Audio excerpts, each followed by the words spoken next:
somos os teus filhos, que, amando ao Senhor, se colocam na inteira disposição de verdadeiramente te adorarem, te servirem, por todo o bem que o Senhor tem nos feito. Ajuda o teu povo, ajuda a tua igreja. No nome de Jesus oramos, agora, para sempre. Amém. Queridos irmãos, podemos tomar assento? Veja, deixa eu trazer só uma nota de explicação aqui à igreja. Nós já tínhamos começado as pregações do livro de Marcos. Eu já tinha pregado no capítulo 1, já tinha pregado no capítulo 2. Naturalmente, hoje nós iríamos para o capítulo 3. Não será assim. Eu vou retomar as pregações do livro de Marcos, porque a ênfase que eu vou dar no texto, ou a ênfase que eu entendo para o texto, ela é diferente da ênfase que eu vinha dando. Então, é por isso, por causa dessa mudança, então, que eu vou fazer. Então, eu gostaria que você abrisse a palavra do Senhor no capítulo 1 do livro de Marcos. A leitura que nós vamos fazer, ela se prende do verso 1 ao verso 13. Logo depois disso, eu farei uma breve introdução à carta de Marcos e exporei, os versos do capítulo 1 aqui para os irmãos.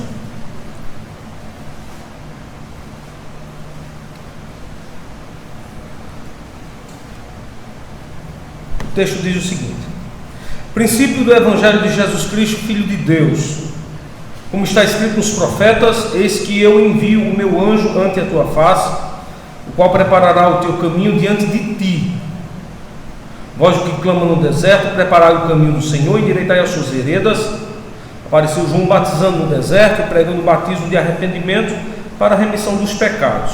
Toda a província da Judéia e os de Jerusalém iam ter com ele. E todos eram batizados por ele no rio Jordão, confessando os seus pecados. E João andava vestido de pelos de camelo e com um cinto de couro em redor dos seus lombos, e comia gafanhotos e mel silvestre. E pregava dizendo: após mim vem aquele que é mais forte do que eu, no qual não sou digno de, abaixando-me, desatar a correia das suas sandálias. Eu em verdade tenho-vos batizado com água, ele porém vos batizará com o Espírito Santo. E aconteceu naqueles dias que Jesus, tendo ido de Nazaré da Galileia, foi batizado por João no Jordão. E logo que saiu da água, viu os céus abertos e o Espírito que como pomba descia sobre ele. Ouviu-se uma voz dos céus que dizia: tu és o meu filho amado, em quem me comprazo.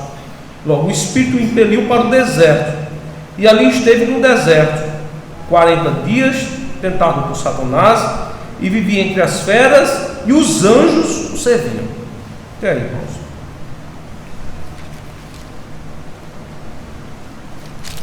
Queridos irmãos, deixa eu fazer aqui uma introdução ao Evangelho de Marcos. Geralmente se crê entre os cristãos, devido à forma como está posta na Bíblia, na sua Bíblia, no Novo Testamento, que o Evangelho de Marcos, portanto, seria o segundo texto escrito para o nosso conhecimento acerca de Jesus. E eu queria lhe informar que não é bem assim. A tradição parece que temos é que Mateus veio primeiro, depois veio Marcos, depois veio Lucas, depois veio João, depois veio Atos, depois veio Romanos, 1 Coríntios, 2 Coríntios, e aí vai. Mas eu quero lhe dizer que não é dessa forma, não é dessa ordem cronológica que os textos foram colocados. Na verdade, o que nós temos no Novo Testamento não é uma ordem cronológica, é uma ordem pedagógica, uma ordem didática. O Novo Testamento seria basicamente o seguinte, na ordem didática, Nós temos as narrativas, que são os evangelhos. Acrescido a isso, você teria o livro de Atos, que é a parte histórica da igreja. Então, os evangelhos, você teria Mateus, Marcos, Lucas e João. Então, essa é a parte de narrativa. Acrescido a parte histórica do livro de Atos. Você teria, então, as epístolas divididas em duas categorias.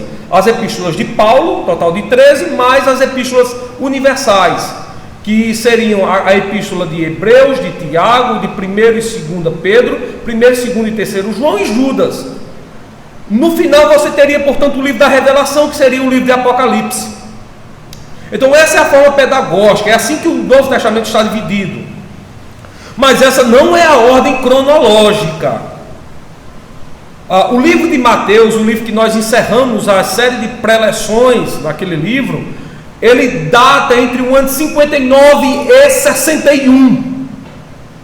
Alguns biblistas chegam até a apontar o livro de Mateus ali para o final do ano 63. Mas o livro de Marcos, ele é um pouco mais antigo do que o livro de Mateus. Os biblistas dizem, por exemplo, que Mateus, na compilação do seu evangelho, ele até usou o livro de Marcos como fundamento, como base para aquilo que estava sendo escrito. Então, sendo o livro de Marcos um pouco mais antigo, a sua datação versa por volta do ano 50, 49 e 50 da era cristã. Nós temos também um testemunho acerca de quem escreveu o livro de Marcos. Perceba aí que nos primeiros textos do livro de Marcos, nós não temos aquilo que acontece no Antigo Testamento com os profetas. Se você pegar, por exemplo, o livro de Isaías, o livro de Malaquias, o livro de Jeremias, o livro dos profetas, você vai ter logo na entrada dos livros acerca de quem escreve o texto. Mas aqui no livro de Marcos é um pouco diferente, você não tem aqui o nome de quem escreve o texto. Então nós temos dois testemunhos acerca desse texto que foi escrito por Marcos. O primeiro é um testemunho acerca dos pais da igreja. Quem seriam esses pais da igreja? Seriam os discípulos dos apóstolos, os discípulos dos primeiros discípulos de Cristo. Eles são chamados de pais da igreja. E os pais da igreja, eles dizem, por exemplo, que Marcos é verdadeiramente o autor desse evangelho que leva o seu nome. Por exemplo, Papias, bispo de Hierápolis, por volta do ano 140 depois de Cristo, ele afirma categoricamente que Marcos é o autor deste evangelho. Segundo, Justino Marte, por volta do ano 150, diz que Marcos é o autor do evangelho. Ele se refere a este evangelho como escrito por Marcos. Irineu, por volta do ano 185 depois de Cristo, também diz que Marcos é o autor desta carta. Ele afirma em sua exposição que Marcos era um discípulo e intérprete de Pedro, autor do evangelho, referindo-se então a essa segunda carta. Então esse é o primeiro testemunho. Os pais da igreja disseram que este evangelho é o evangelho de Marcos. Mas nós temos um testemunho interno da própria escritura, e esse tem peso maior. Ou seja, o primeiro testemunho que eu dei para vocês é o testemunho externo. É os pais da igreja que disseram que Marcos copilou este evangelho. O segundo testemunho que nós temos é o testemunho interno, é a própria palavra de Deus que vai nos apontar dizendo que Marcos é autor deste evangelho. Primeiramente, nós temos Paulo fazendo menção de Marcos, e parece-nos que a menção que ele faz de Marcos é daquele que poderia, portanto, ser produtor, escritor, meio que como um escriba do texto. Paulo faz isso, por exemplo, em Colossenses capítulo 4, versículo 10, em Filemon, verso de número 24, e também em 2 Timóteo, capítulo 4, versículo de número 11. Pedro, por exemplo, também dá esse testemunho acerca de Marcos, em 1 Pedro capítulo 5, versículo de número 13, quando ele chama Marcos de meu filho. Paulo chama Marcos de cooperador e até apela para que Marcos venha ao seu encontro.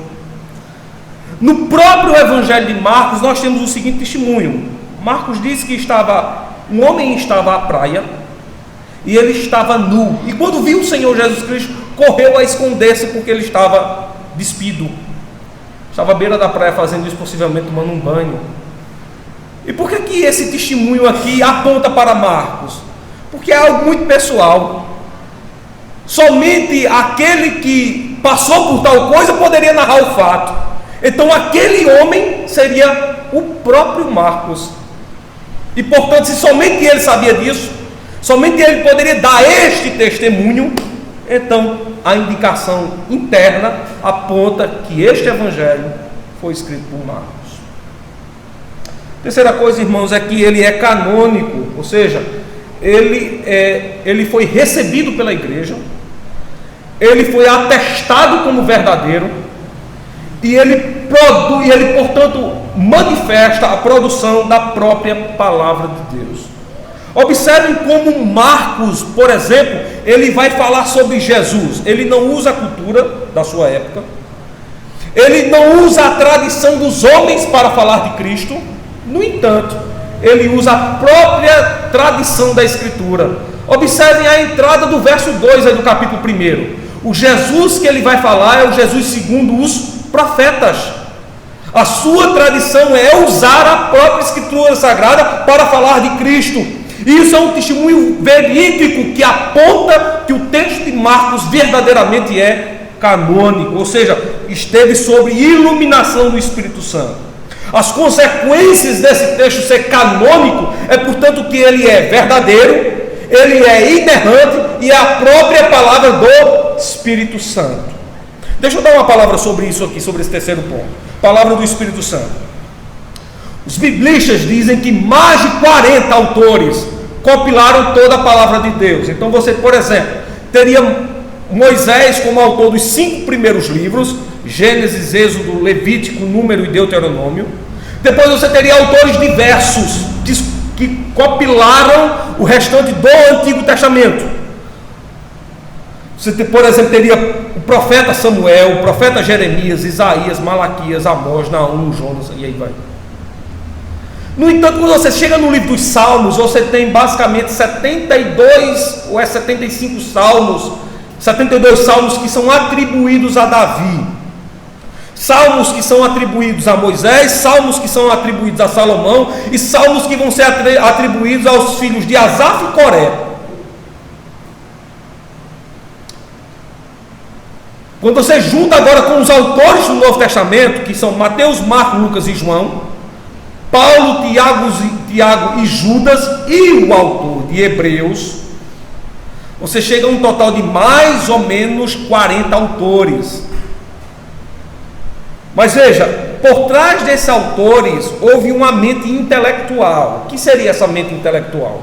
Aquele que guiou os autores a compilarem tudo de acordo com uma vontade divina. A mente intelectual que está por trás desses autores nós chamamos de Espírito Santo. Portanto, se alguém lhe perguntar quem escreveu a Bíblia, use as palavras usadas por Pedro.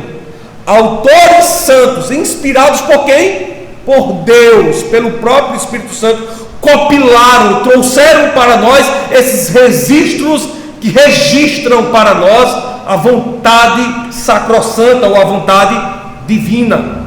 É por isso que a confissão belga que proclamamos hoje, que lemos, que confessamos, nos diz que os escritos humanos não estão na mesma igualdade do que? Dos escritos divinos.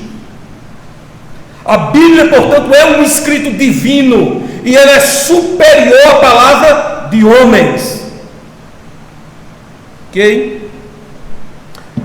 Agora eu gostaria de expor para vocês o texto aqui do verso 1 ao verso 13.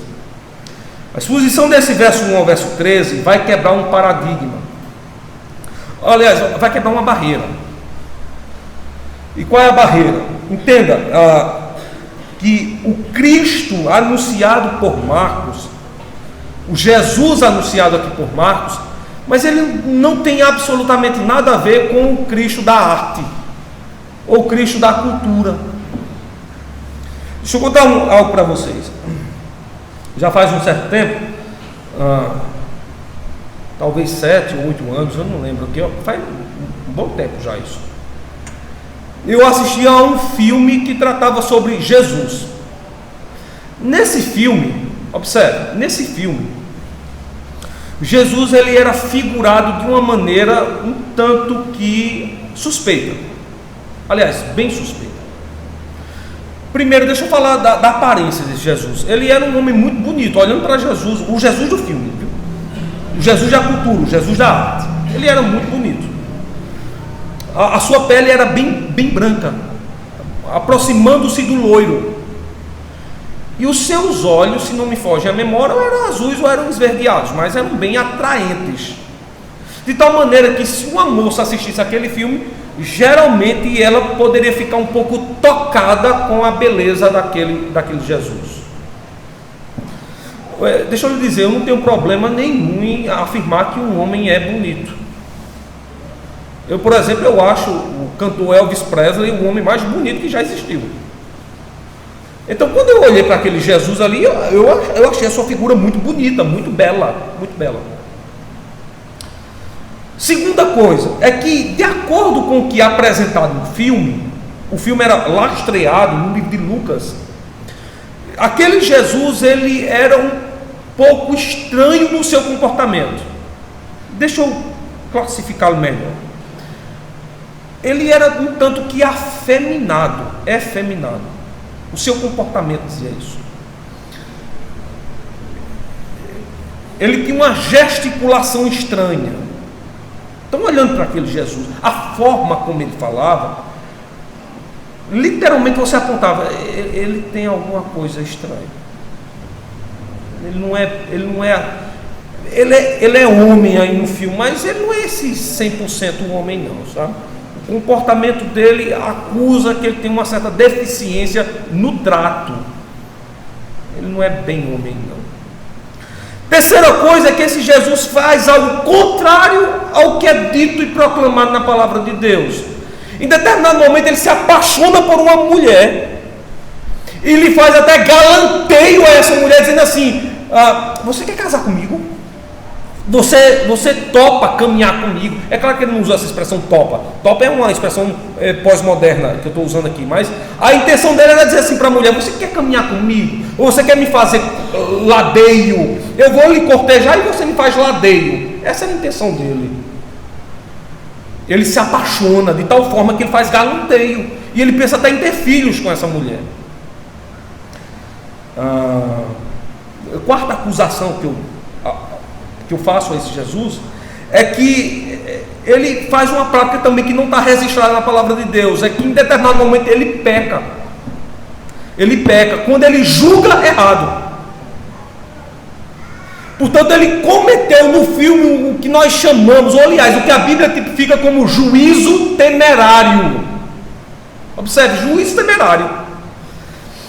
Também ele curte os prazeres com os homens. Tem um determinado momento no filme que ele chega numa roda de homens e ele curte o momento com os homens. Ele chega até mesmo a dançar com os homens. Não que dançar seja pecado, mas é que naquele momento não era propício para tal. Ele, portanto, comete uma infração. Então, olhando para esse Jesus, então ele comete um desvaneio. Aliás, desvaneio não, desculpa, irmãos. Devaneio. Ele comete meio que um devaneio.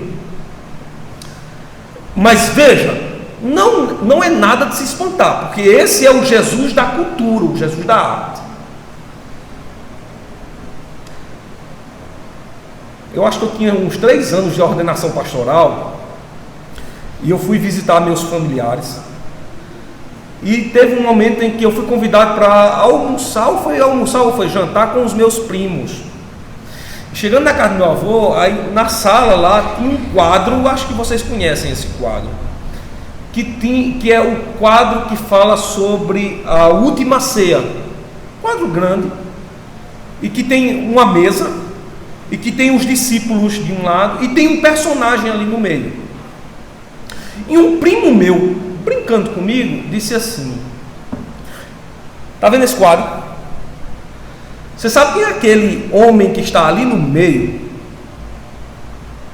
Aí eu disse: sei, eu sei quem é. Então ele esperava que eu dissesse assim: Jesus. Eu disse: não, olha, esse homem que está aí. Aí eu provoquei. Eu disse: olha, sabe quem é esse homem que está aí no meio? Pela cara e pela postura dele, cabelo loiro, olhos verdes, ladeado de vários homens, olha, certamente é um homossexual. Certamente é um homossexual. Se não for, é um bandido.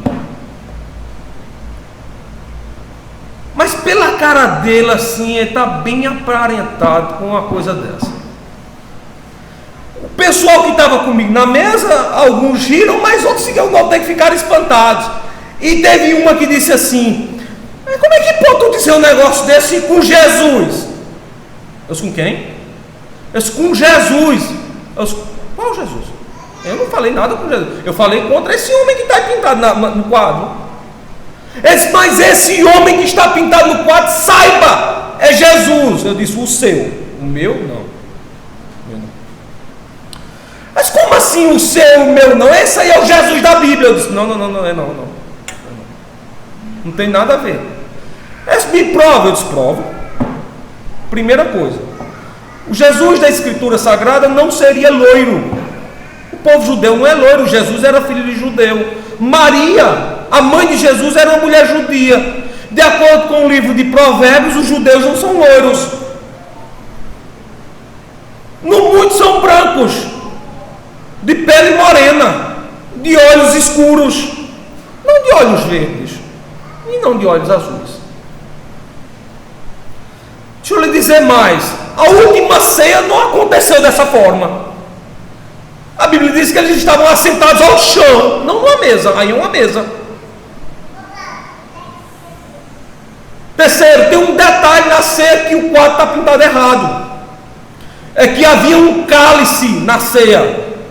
E aí nessa ceia aí não tem nenhum cálice.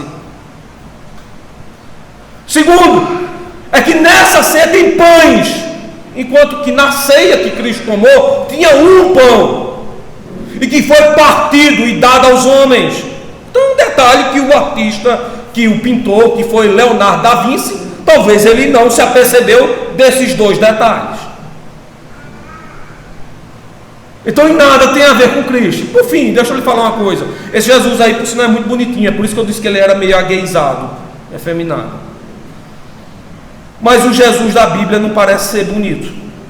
Isaías diz, por exemplo, que olhando para ele, nenhuma beleza víamos. Pergunta qualquer moça que está aqui nessa sala se Jesus não é bonito. Enquanto que o Jesus da Escritura parece não ser. Parece não ser. Portanto, o Jesus da arte, o Jesus do quadro, o Jesus da cultura não é o Jesus da Bíblia. É por isso, irmãos, que Marcos, quando escreve o seu texto, a sua finalidade é mostrar um Cristo sofredor. E o seu fundamento é os profetas. E ao citar aqui no verso de número 2 os profetas, ele vai nos mostrar claramente que o seu fundamento é o capítulo 53 do profeta Isaías. Então, quem é o Jesus da Escritura, que é radicalmente diferente do Jesus da cultura e da arte?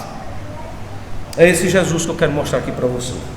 Primeiramente, observe com atenção aí o verso número 2. A finalidade de Marcos pregar sobre Jesus. Ele diz assim: como está escrito nos profetas. A citação de Marcos é a palavra, o fundamento da sua pregação é a palavra de Deus. Ele diz assim: eis que eu envio o meu anjo, o meu mensageiro, ante a tua face, o qual preparará o teu caminho diante de ti. O Jesus da Escritura é completamente diferente do Jesus da cultura e da arte, porque a sua pregação é voz do que clama no deserto. O que é que ele prega? Preparai o caminho do Senhor e endireitai as suas veredas. O que é que o Jesus da cultura e o Jesus da arte diz? O Jesus televisivo, o Jesus dos filmes de Hollywood, ele prega que Deus ama a todos os homens. E por amar a todos os homens, ele se torna um Deus que não faz acepção de homens. Ele aceita a todos como são. E qual é a frase mais usada pelo Jesus da cultura e o Jesus da arte? Que os homens até colocam em seus carros. E até dizem quando felicitam outra pessoa. Qual é a frase? Jesus te ama. Jesus te ama. É completamente diferente do que está aqui no verso número 3, irmãos. A pregação dele não é Deus te ama. A pregação dele é: preparai o caminho do Senhor e endireitai as suas veredas. Mas Deus não ama pecadores? Por que é que nós não podemos dizer assim: Deus te ama? Porque a Bíblia não diz isso, irmãos. A Bíblia não diz isso. Quer ter uma prova de como Deus não ama todos os homens? Abra sua Bíblia no Salmo de número 5. Observem os versos 4, 5 e 6. Salmo de número 5. Versos 4, 5 e 6. Será que Deus ama todos os homens? Observe, verso 4: porque tu não és um Deus que tenha prazer na iniquidade. A palavra iniquidade aqui é pecado, pode ser muito bem traduzida por pecado. Nem contigo habitará o mal. Os loucos não pararão à tua vista. Amas a todos os que praticam a maldade, não odeias, é o que o texto diz. O seu sentimento é de ódio para com aqueles que praticam o quê? O pecado, o mal. Destruirás, veja que amor. Destruirás aqueles que falam a mentira.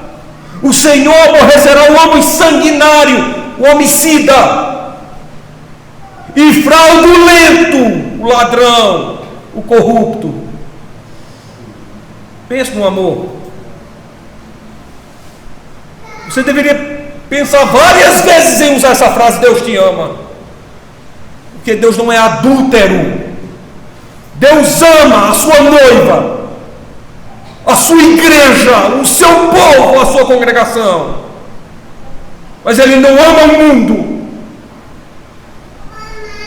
Pelo contrário, a Escritura diz que aquele que ama o mundo se torna inimigo de Deus. A Escritura também diz: aquele que ama o mundo, o amor de Deus não está nele. Não está, irmãos. Segundo argumento da cultura, é dizer assim: Deus não faz acepção de pessoas, pastor. Como? Deus não faz acepção de pessoas. Verdade. No entanto, as pessoas que a Bíblia fala são os crentes da fé. E quando diz que Ele não faz acepção de pessoas, é porque Ele pode salvar o rico e salva o pobre, salva o são e salva o enfermo, salva o branco europeu, salva o asiático o amarelo, salva o africano negro, salva o pigmeu australiano. É nesse sentido que Ele diz que não faz acepção de pessoas. É porque Ele salva homens de todas as culturas. Terceiro argumento da cultura: qual é a pregação que o mundo faz? Venha como estás, porque Deus lhe aceita. Oh, mentira. Oh, pregação mentirosa. Pregação sem fundamento. Venha como estás. Que negócio é esse? Se fosse para vir como estás, a pregação não seria: preparai o caminho e endireitai as veredas. As veredas é caminhos estreitos, não é isso? Vamos ver se Deus ama a todos? Abra sua Bíblia em 1 Coríntios capítulo 6, versículo de número 19.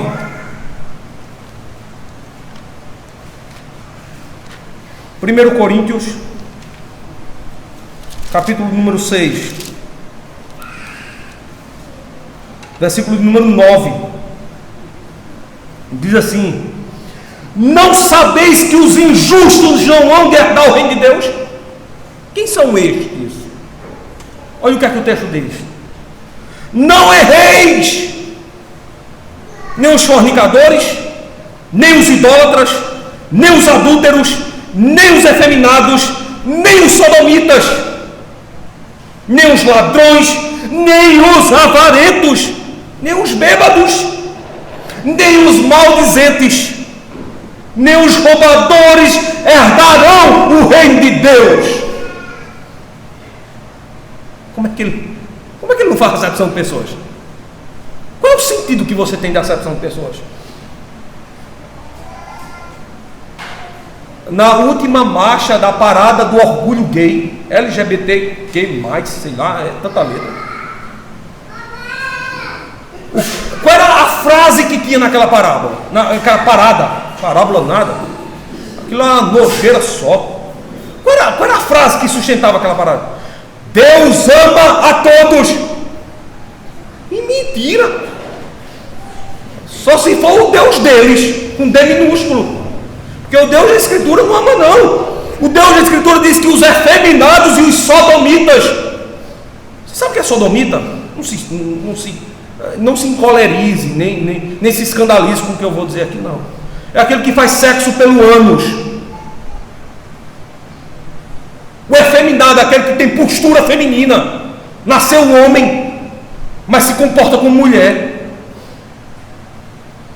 Veja, nem esse nem aquele herdarão o reino de Deus.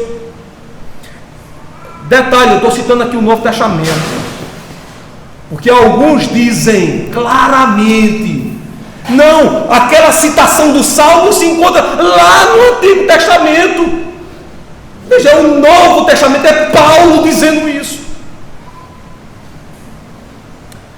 Deixa eu lhe dizer, João, no Apocalipse, quando vai narrar aqueles que Deus tem repugnância, por 2 momentos, eles citam aqueles que não são amados por Deus. Abra sua Bíblia aí em Apocalipse, capítulo de número 21. Observe com atenção aí o verso 8. Apocalipse, capítulo 21, verso 8. Olha a lista que agora o apóstolo João coloca. Mas quanto aos covardes, aqueles que agem com traição, aos incrédulos, aqueles que não possuem fé ou têm uma fé completamente divorciada da palavra de Deus, aos abomináveis. Você sabe quem são os abomináveis aqui? São os homens que estão na lista de Romanos capítulo 1. Homens que fazem sexo com outros homens, mulheres que fazem relação sexual com outras mulheres. Aqueles que abominam o casamento. São os abomináveis aqui do texto. Aos homicidas, aos fornicadores, aos feiticeiros, aos idólatras, aos mentirosos, a sua parte será no lago que arde com fogo e enxofre, que é a segunda morte. Paulo diz, não pertence ao reino de Deus. João está dizendo o quê? Não pertence ao reino dos céus, não pertence à salvação. Nem caminham agora com Cristo, e nem estarão com Ele na eternidade. Mas estarão aonde? No lago que arde com fogo e enxofre, que é a segunda morte. Perceba que isso vai ser ratificado sobre a questão de eternidade. Apocalipse capítulo 22, verso 15. Observe aí agora o texto. Diz assim: mas ficarão de fora os cães, não são os cachorros, mas são aqueles homens maus que se levantam contra Cristo, contra Deus e contra a sua palavra. Ficarão de fora os cães, os feiticeiros, os fornicadores, os homicidas, os idólatras, qualquer que ame e comete mentira. Qualquer que ame e cometa mentira. Estes são aqueles que recebem a punição divina. Então, olha o erro que você comete quando usa a expressão Deus te ama. Você olhar para um homossexual, você olhar para alguém que comete a vilteza contra Deus e dizer assim, Deus te ama. Aí a pessoa que escuta isso, não tem vontade de usar outro nome, mas a pessoa que escuta isso e diz assim, gente, se Deus me ama, Ele vai me aceitar do jeito que eu sou. Então eu vou continuar desse jeito. Vá, continue assim. O seu caminho é uma coisa totalmente terrível. Continue para você ver onde é que você vai parar. Aonde? No inferno, é a palavra mais próxima disso. É isso que o texto agora registra, irmãos. É isso que o texto literalmente nos afirma. Então veja que o Cristo de Marcos não é o Cristo da cultura, não é o Cristo da arte, é o Cristo da Escritura. Será que essa é a regra para que nós creamos em Cristo? Será que isso não é apenas uma palavra de Marcos? Provavelmente não. Leia o texto aí que diz em João capítulo 7.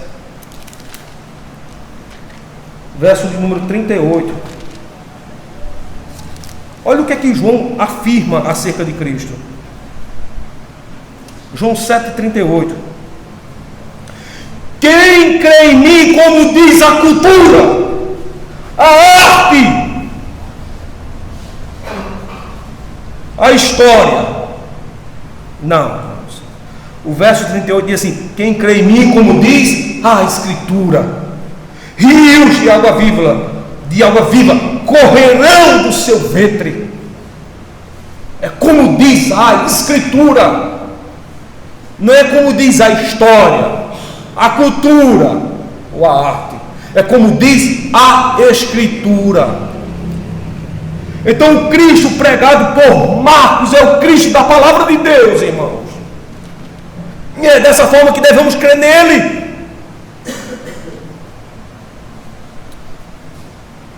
Eu fiquei espantado ao saber que um determinado irmão de um determinado local, ao receber uma visita de um vendedor de imagens de escultura, o vendedor lhe ofereceu imagens de santos. Aqui São Pedro, São João, São sei lá, São José, aqui Maria. Ele disse: não quero não, porque eu creio em Jesus. Ele disse: tem uma imagem dela aqui, então me dê aqui que eu compro. Peraí, como é assim? Como assim? É o Cristo da arte agora? É o Cristo da história, da tradição dos homens? É o Cristo da cultura? É nesse Cristo que você acredita? Não. Como cristãos genuínos, nós devemos crer no Cristo da Escritura, o Cristo da palavra. Por que nós não devemos crer numa imagem? Lembram daquilo que disse o Senhor? A quem me comparareis? Como é que nós podemos produzir uma imagem desse Cristo? Quando nós produzimos, nós estamos comparando o Cristo que fazemos, que esculpimos segundo os detalhes de nossas mãos, com aquilo que é elaborado da nossa mente. E aí nós caímos na avilteza, na violência da transgressão do pecado, e nós não podemos correr esse risco. Volte para para o Evangelho de Marcos, capítulo 1. Observe que ele dá agora um detalhe acerca de Cristo. É por isso que nós não devemos crer no Cristo de acordo com o esculpimento da mão humana ou a vaidade do pensamento humano. Porque Cristo, de acordo com Marcos, ele não pode ser elaborado segundo a nossa feição. Nós não somos criadores. Lembram? Nós somos o quê? Criaturas. E o Cristo, segundo Marcos, é a própria expressão de Deus. Olha aí o verso 7 e o verso 8, o que é que diz sobre ele. E pregava dizendo: após mim vem aquele que é mais forte do que eu. A palavra forte aí pode ser traduzida por poderoso, do qual eu não sou digno de, abaixando-me, desatar a correr das suas sandálias. Eu em verdade vos batizo com água. João está dizendo assim: é o uso de um elemento que é criado pela mão divina, a água. Agora olha o que é que ele usa. Ele vos batizará com o quê? Com o Espírito Santo. Eu não vou fazer aqui uma digressão acerca do que é batismo com o Espírito Santo, mas você deve saber que batismo com o Espírito Santo significa o quê? Salvação. Para defender essa tese aqui, você use Atos capítulo 2, a pregação de Pedro no cenáculo. Quando o Espírito Santo desce sobre os homens são batizados, portanto são o quê? Salvos, e creem na mensagem de Cristo, o seguem e imediatamente são batizados. Atos capítulo 2, você pode ver isso. Aqui o Cristo pregado por Marcos não pode ser esculpido segundo a imaginação do homem, porque não é criatura, pelo contrário, ele é o quê? Criador. Ele é criador. Sabia que Lucas dá testemunho disso? Quando narra para nós a pregação de Paulo no Areópago em Atenas, na Grécia. Quer saber? Abra sua Bíblia em Atos capítulo de número 17. Nós vamos ver o Cristo criador e sustentador da vida do homem, e não o Cristo criatura fabricado segundo o pensamento humano. Atos dos Apóstolos é o 5º livro do Novo Testamento. capítulo de número 17. O verso-chave que eu vou ler aí para vocês é o verso de número 28. Mas observem que a partir do verso 15, Paulo está pregando Cristo literalmente no aerópago em Atenas, em um local em que ele encontra no meio dos vários deuses um altar a um Deus desconhecido. Observe aí o verso de número 23. Ele para e lê a inscrição que está no altar. E qual é a inscrição? Ao Deus desconhecido. Ele agora vai mostrar verdadeiramente quem é o Deus que eles não conhecem. Interessante é que no aerópago você tem a reunião de todas as divindades do grande panteão grego. Você tem a imagem de Zeus, você tem a imagem de Atenas, você tem a imagem do deus dos mares, Poseidon, você tem a imagem do deus da morte, Hades, você tem a imagem de Hermes, o deus da velocidade, o deus da luz, você tem a imagem dos vários deuses do panteão grego. Então os gregos, com medo de adorarem um Deus que eles não conhecessem, eles formaram lá um altar, não colocaram imagem nenhuma, e naquele altar estava a inscrição. Qual era a inscrição? Ao Deus desconhecido. Porque eles temiam deixar de adorar um Deus que existisse, mas que eles não conheciam. É por isso que fizeram esse altar e que não colocaram Deus nenhum, imagem alguma. Imagem alguma. Aí Paulo para diante dessa inscrição e diz assim: vocês têm um Deus que vocês não conhecem. Interessante é que esse Deus que os gregos conheciam, os deuses, aliás, que os gregos conheciam, eram os deuses da mitologia. Quem estuda filosofia sabe, filosofia ou psicologia, sabe quem são esses deuses, né? Você estuda a história deles, a formação deles, como eles são elaborados, a história, a cultura deles. Existia um Deus, portanto, que eles não conheciam. No entanto, esses deuses que eles conheciam eram de acordo com o quê? Com a imaginação e a fabricação de suas mãos. De acordo com o relatado lá do Salmo 115. Lembra? Tem boca, mas não falam, pés tem, mas não andam, mãos, mas não apalpam, som algum sai de suas bocas, respiração alguma sai de suas narinas. E a sentença de morte que Deus coloca sobre aqueles que creem nesses deuses é o quê? Se tornem semelhantes a eles, aqueles que os fazem e aqueles que o adoram. Então veja, eram esses tipos de deuses que os atenienses adoravam. Mas quem é o Deus verdadeiro? Olha a sentença que ele coloca aí no verso 28. Olha as características do Deus verdadeiro. Atos 17, 28. Veja só. Porque nele, veja, 3 verbos. Porque nele vivemos, nos movemos e existimos. Como também alguns dos vossos poetas, ou seja, mitólogos, disseram. Pois somos também sua geração. Paulo agora está dizendo, o meu Deus, ele é tão diferente de vocês, porque veja, enquanto que o de vocês vive através da poesia de vocês, o meu Deus faz com que nele, ou dentro dele, nós possamos o quê? Ele é tão grande, veja, que nós é que vivemos nele, não é que ele vive em nós. O Deus da cultura, ele vive no coração dos homens. O nosso Deus é tão grande que nós é que vivemos nele. Aí Paulo diz, porque nele vivemos. O Deus da cultura é transportado pelos homens. Não é assim que eles fazem com seus deuses em procissão? Nós temos essa tradição maligna aqui na nossa cidade. Quando a tradição dos homens carregam as imagens no andor do seu Deus. Dizem aqui a tradição aqui, e vocês acham, eu já ouvi pela boca de várias pessoas aqui, diz que é uma briga nessa época, porque os políticos querem cada um pegar no andor do santo, no andor do Deus, não é isso? Ou seja, os homens carregam o Deus deles, né? Paulo diz assim, o meu Deus é tão grande, que não somos nós que o carregamos, mas é Ele que nos transporta. Paulo diz assim, porque nele nos movemos. Veja, vivemos e nos movemos. Por fim ele diz assim, enquanto que o Deus da tradição dos homens, são os homens que dão vida a eles, São os homens que os fabricam. Paulo diz assim: o meu Deus permite que eu exista nele. Veja a diferença. Enquanto que os homens fabricam os seus deuses para que eles possam existir, Paulo diz: nós é que existimos nele. Ele é grandioso demais.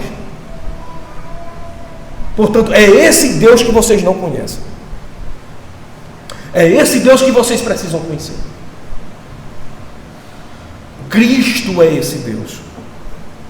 Ele é completamente divorciado, diferente do Deus da arte, da cultura e da história. Aí eu me lembro que eu assisti naquele filme que eu contei a vocês na introdução da mensagem. Quando eu olhava para aquele Jesus, eu dizia: rapaz, olha, pensa uma bichona. Não é o meu Deus. Não é o meu Deus. Primeiro que o meu Deus é bem másculo. Ele levou sobre os seus lombos os meus pecados. Ele é tão forte e poderoso que, como homem, ele suportou o açoite, a surra, a opressão, foi colocado na cruz. Veja, e não abriu a boca para reclamar. A Bíblia diz: e ele foi ao matadouro como uma ovelha muda perante os seus tosqueadores. Todos eles abriam boca de maldição contra ele, e ele em silêncio, como um lorde, como um senhor, como um Deus, parava perante eles e em silêncio, como se dissesse assim: não tenho nada com vocês. Eu não tenho nada com vocês. Lembrem da expressão do capítulo número 21 de João. Ele está perante o presidente, o governador, Pôncio Pilatos. Pilatos faz uma pergunta para ele, diz assim: o que é a verdade? Qual é a resposta que ele dá? Silêncio. Fica calado. Como se dissesse assim: vocês são inferiores. Eu não tenho que estar respondendo a vocês, não. Vocês são inferiores. Ele é poderoso. Ele é másculo. Ele não é a bichona do cinema. Ele é o ser poderoso. É o ser grande. Terceira característica. Volta aí para Marcos capítulo 1.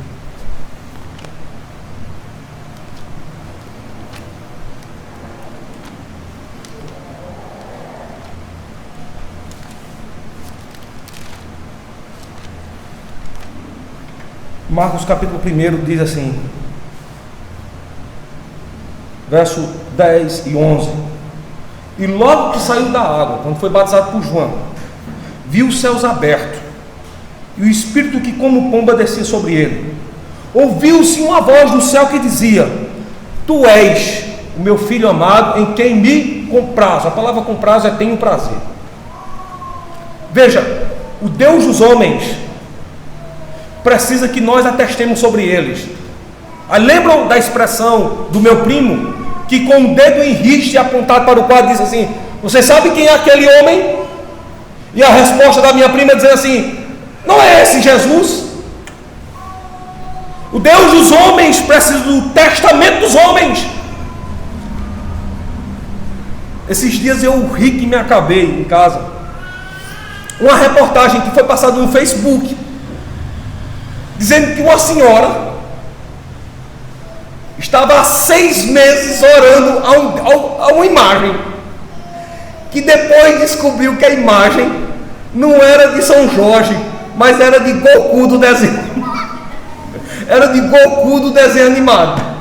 Mas aquela senhora tinha certeza que ali era quem? São Jorge. Mas olha, até o Deus errado eles cometem a infração de constranger. São Jorge, adorando a imagem de Goku no desenho animado. Rapaz, se eu fosse São Jorge, e se eu fosse um Deus, eu soltava o dragão nela. Torra. Só de ruim. 6 meses adorando o Deus errado.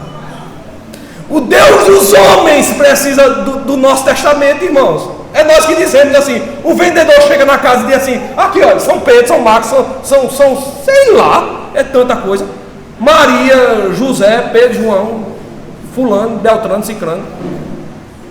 Ele precisa apontar para dizer. Nosso Deus é completamente diferente, irmãos. Não fomos nós que constituímos Deus a Cristo. Lembrem que os nossos líderes somos nós que elegemos, não é isso? Vereadores, prefeito, deputado estadual, deputado federal, senador, governador, presidente da república, é você que vota. É você que vai lá na urna e eu fiz votar assim, me lembrando da cédula de votação, né? Mas hoje é digitando, né? Eu nunca votei em cédula de votação, só para constar. Sempre votei em urna eletrônica. Você vai lá na urna eletrônica, digita o número do camarada, o camarada apresenta lá, você vai lá no verde e confirma. 17, aí confirmou. Foi de propósito.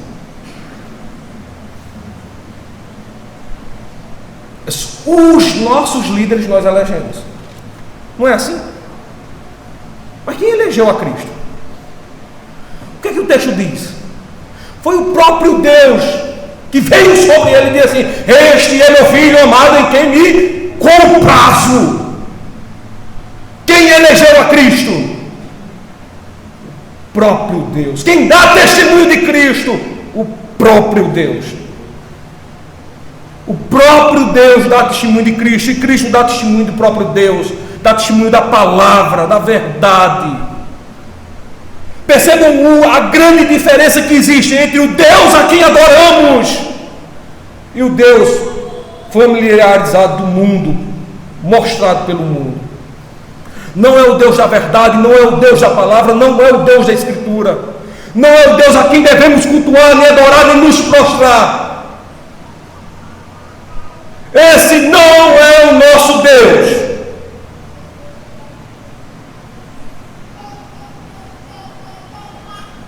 Nem agora e nem nunca será o nosso Deus.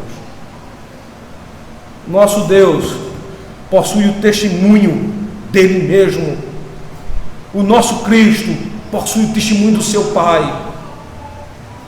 Ele tem literalmente as marcas da verdade.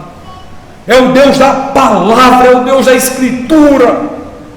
É nesse Deus que nós devemos crer.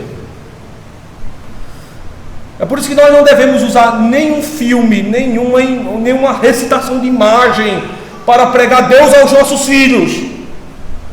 Há uns dias atrás eu tive que corrigir uma mãe, não daqui, mas que através de imagens ensinava seu filho quem era Cristo. Eu disse: não faça isso não, você vai estar ensinando seu filho de forma equivocada. Mas pastor, que material didático eu devo usar para educar meu filho? Usa a Bíblia, meu irmão. Pegue a Bíblia, sente com ele, leia e explique. Na mente dele, a Escritura Sagrada formará o verdadeiro Deus, mostrará para ele o verdadeiro Deus, esclarecerá para ele o verdadeiro Deus. A palavra tem poder para isso. Lembram que Cristo estava pregando a palavra de Deus? As crianças se aproximaram dele. Os discípulos foram lá e estavam impedindo que as crianças se aproximassem de Cristo. E qual foi a regra de Cristo? Não as impeçais, porque das tais é o reino de Deus. Ou seja, assim como vocês precisam saber da verdade, as crianças também precisam saber da verdade. Através de quê? Da pregação da palavra de Deus. É por isso que os filhos dos crentes devem assistir culto. Você observou o erro que incorre algumas denominações, pegam os filhos dos crentes e levam para outro local na hora da pregação. O que é que os pais estão querendo dizer com isso? Dizendo o seguinte: olha, é porque os meninos não entendem, então a gente vai ter que botar num local anexo aqui, numa sala anexa. Você está impedindo de seu filho ir a Cristo. Você está impedindo de seu filho ir a Cristo. A palavra de Cristo fala com o adulto, mas fala também com a criança. É como se você estivesse dizendo o seguinte: a palavra de Cristo não serve para o meu filho. Vai servir quando? Eu trabalhei numa igreja na época que era seminarista, e eu vi o sacrifício das tias, né, das então chamadas pregadoras do Evangelho, chamadas de tias. Quando elas traziam as crianças para o final do culto, vinha menino chorando, berrando, se agarrando na parede, porque não queriam participar daquele momento. E o testemunho delas dizia assim: pastor, e o pior é que quando... Pastor não, na época eu não era pastor. Olha, ela seminarista, sei lá o que agora na época. O problema é o seguinte: é que quando cresce não fica uma na igreja. Não fica nenhuma na igreja. Nenhuma. Não ficam na igreja.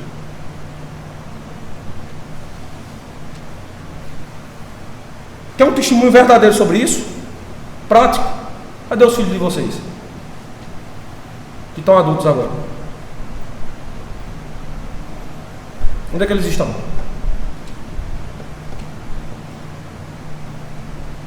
Prive seu filho de Cristo, e um dia ele será privado da salvação. Eu já repeti aqui para todas as mães: eu não me sinto constrangido nenhum em ver um filho de um crente aqui na igreja, de colo, chorando aqui no culto. Isso não me aborrece. É melhor que ele chore hoje e sorria amanhã, do que se alegre hoje e amanhã esteja chorando.